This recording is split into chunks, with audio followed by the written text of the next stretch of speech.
2019, from Toronto Real Estate Board and the Canadian Real Estate Board, they both predicted that the city of Toronto, the prices will continue to increase at a moderate speed, maybe about 6 to 7% overall. One of the reasons being construction costs rise up. The cost of the purchase land for the developers has also risen. And the other reason is that the short supply on the market. The third point, interest rate is going to be a factor in this market, but overall interest rate is not going to be significant. So with all the factors come into consideration, the market in 2019 is looking very positive.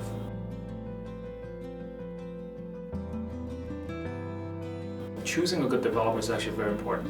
The easiest way to choose a good developer on a project is just follow the big names. For example, the Menkes family, the Pemberton family, the Daniels family, or Tridel, well-known Tridel, Concord ADEX in Toronto. There's also many other names that in the city. If you happen to see a project with the developer name that you haven't heard of, just look them up online to see some of the reviews. Look at their past projects. When it comes to picking a floor plan, basically, layout is actually very, very important.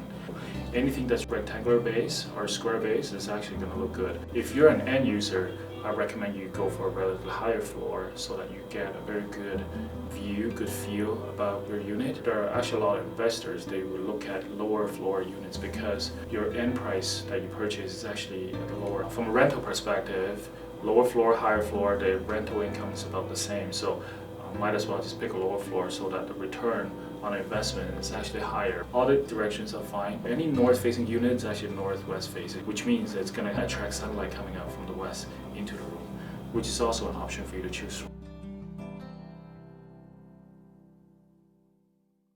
Number one, of course, is the price. Make sure that the purchase price is correct. Number two, make sure that the deposit structure is correct. At the same time, pay attention to the adjustment section. It talks about all the closing costs. Those are the costs are basically it's a one-time fee that all the purchasers have to pay. Under the adjustment section, that's all the additional fee that you have to pay.